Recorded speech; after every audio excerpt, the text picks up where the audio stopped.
This is your USMNT Abroad weekend update from November 24th to November 26th of 2023.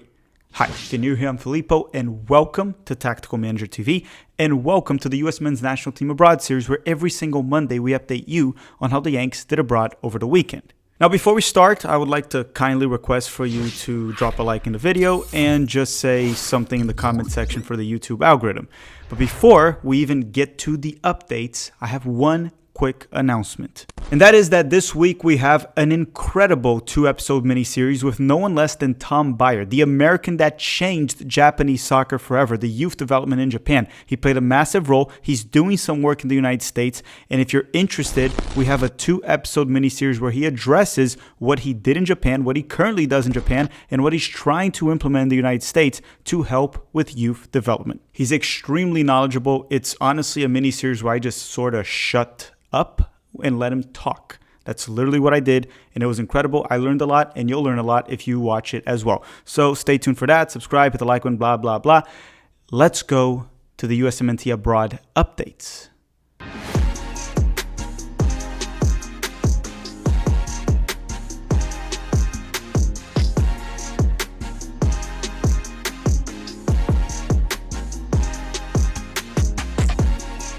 As always, we start with the top 5 European leagues, and with that said, let's start with the English Premier League. And the first player I want to talk about is Matt Turner, our starting goalkeeper for the US Men's National Team that plays for Nottingham Forest in the Premier League. On Saturday, Matt Turner stayed on the bench once again the full 90 minutes for Nottingham Forest. His confidence is also on an all-time low. We saw that during the US Men's National Team camp. The only way he can recover that is by playing and playing well. So he might need to seek a loan very soon, but I doubt Nottingham Forest will let him go this winter. So you may also be asking, why are you or myself assuming that Matt Turner's confidence is low? I mean, he was on the bench for Arsenal and he still looked sharp for the US Men's National Team. But understand, there's a difference between you going to Arsenal, knowing you're going to be a backup and trying to fight for that starting job. And then there's this situation with Nottingham Forest where he came in as a starter, made some mistakes, and got benched. That can affect your confidence, and clearly Matt Turner's confidence is low. We've seen him not play in the past for Arsenal and look sharp for the US Men's National Team. That's not what happened this camp. His confidence is low, it's showing, and it sucks because he is our best goalkeeper, and our goalkeeping situation ain't that great at the moment. But let's move on from Matt Turner, and still in the Premier League, let's talk about Chris Richards from Crystal Palace, that also barely plays. On Saturday, Chris Richards stayed on the bench the full 90 minutes again. He seriously needs a loan because until Mark Guéhi or Anderson leave, he really won't play unless they get a red card or, they get injured, which hopefully no one gets injured. But unlike Matt Turner's situation, I think Crystal Palace would be willing to loan Chris Richards out this winter, and then hopefully they sell Guéhi or Anderson over the summer, and Chris Richards will be far more prepared to start for them. So maybe Richards can get a loan this winter. Matt Turner, I doubt it. Next up is Austin Trusty from Sheffield United. On Saturday, Trusty started and played the full 90 minutes for Sheffield United during their 3-1 loss to Bournemouth in the English Premier League. I heard Trusty struggled, but I didn't watch the match, so I have no comment on that. But I'll tell you one thing, Sheffield is going to get relegated. The next 2 players that we're going to talk about would have been actually A-Rob and Tim Ream from Fulham, but they play this Monday. So if you have any updates on their performance, if they started, how they did, drop a comment in the comment section down below because we record this on Sunday. Tyler Adams, as you know, he's still injured. He's only going to be back around March, maybe April. So last but not least in England, or at least in the Premier League, Luca Koleosho from Burnley. And on Saturday, Luca Koleosho started once again and played 81 minutes for Burnley during their 2-1 loss to West Ham in the English Premier League. I was not able to watch Koleosho this weekend, but he was able to draw a penalty kick that led to Burnley's goal in this match. So as I said, I didn't watch him, so I don't know how the overall performance was, but the only goal they scored was thanks to Koleosho himself. Okay, so let's leave England and head to Italy and talk about the Americans that play in the Italian First Division. And why don't we start with the 2 that play for Milan, Christian Pulisic and Yunus Musa. On Saturday, Pulisic was back from injury and he started alongside Yunus Musa during their 1-0 win over Fiorentina in the Serie A. So let's start with Pulisic. First and foremost, he was subbed out around minute 60, which I believe was pre-planned since he was coming back from a muscle injury. And I'll say this, Pulisic was very good in the first half, but a bit quiet in those 15 minutes that he played during the second half.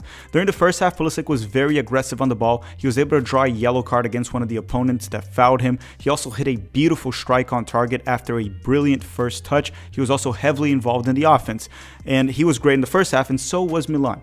During the second half, especially towards the end, even after Pulisic left, Milan was mainly just defending for their lives to keep the 1-0 lead, which, to be fair, it made sense when you take into consideration all the key players that they were missing. As for Yunus Musa, he did fine. He did okay and played 84 minutes for Milan, with some bright moments. He wasn't anything spectacular and nothing horrible. He was okay. My main issue with Yunus Musa is how passive he is at times, how it often feels that he's okay just being a passenger on the field. And I know he can do better if he really was more aggressive on the ball and tried to take the initiative more often.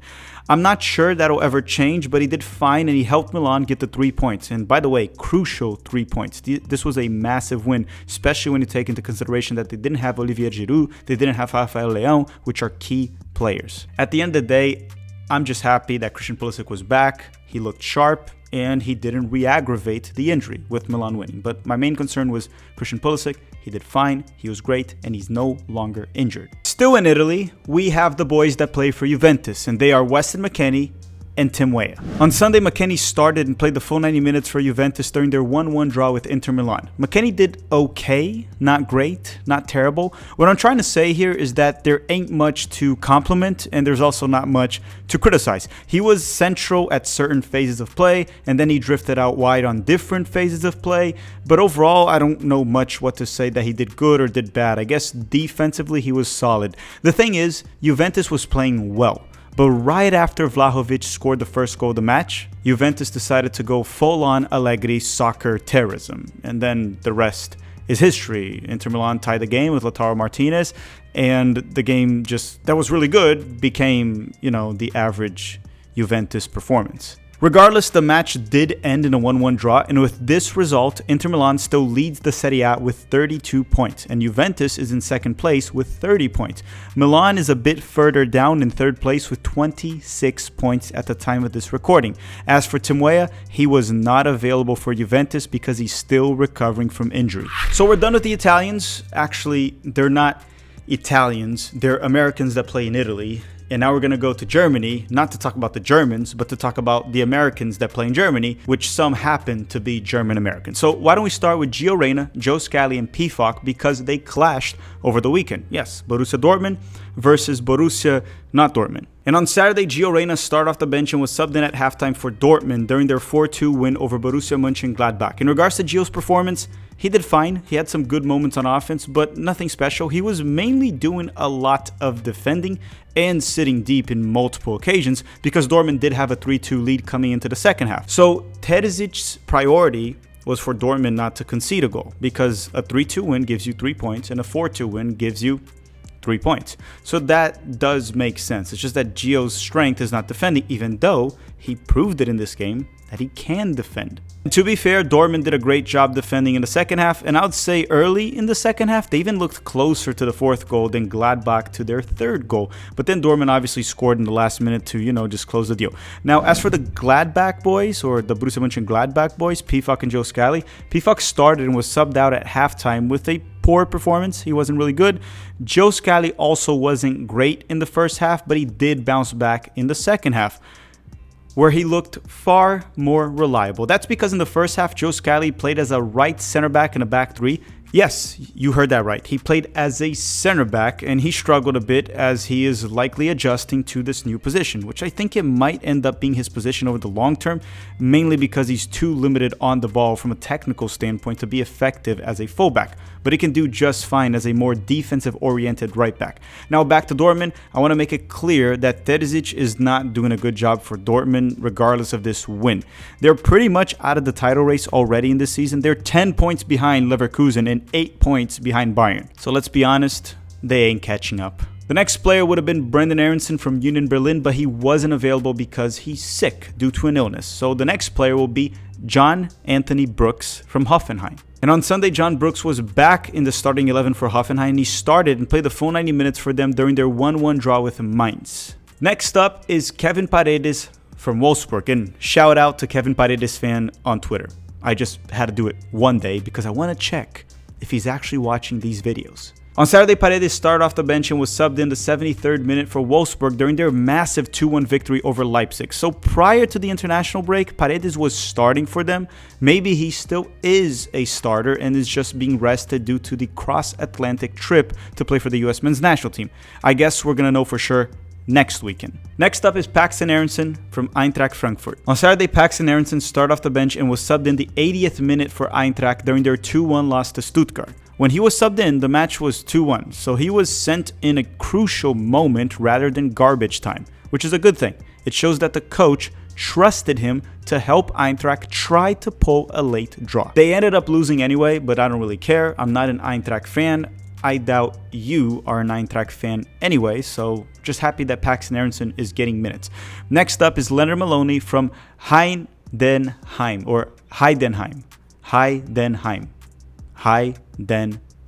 On Sunday, Maloney started and played the full 90 minutes for Heidenheim during their 0-0 draw with Bochum in the Bundesliga. Let's quickly leave Germany, rush to Spain because there's only one player to report on Spain, and that is Luca de la Torre from Celta de Vigo. On Saturday, Luca de la Torre started and played the full 90 minutes for Celta de Vigo during their 0-0 draw with Valencia in La Liga. This result kept Celta de Vigo in the relegation zone. Still in the top 5 leagues, we're going to go to France now to talk about Florin Balogun that plays for Monaco in Ligue.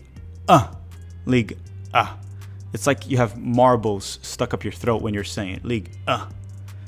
I'm the Frenchiest French guy to ever French. It's incredible. My French is so good. But let's talk about Balogun. On Sunday, Balogun started and played the full 90 minutes for Monaco during their 5-2 loss to PSG.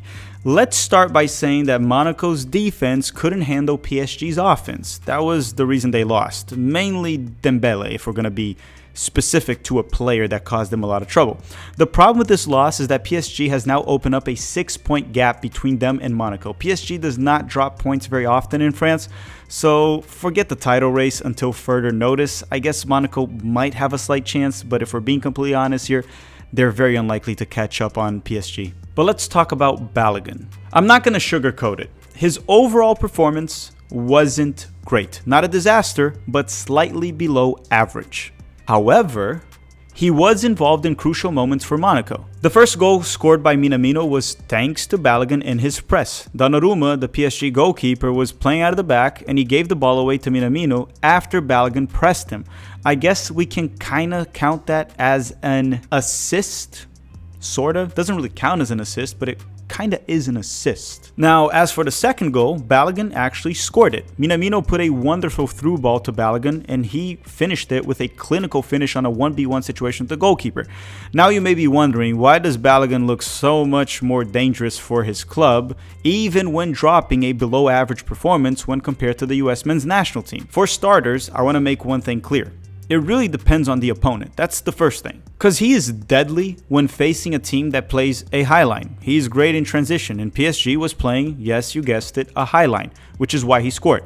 Against low blocks, he can be effective, but not if you just whip in crosses. You need to play more down the middle, combination play, 1-2s, to move the ball quicker, which is something we don't do under Greg Berhalter because we're very slow and methodical and possession-oriented.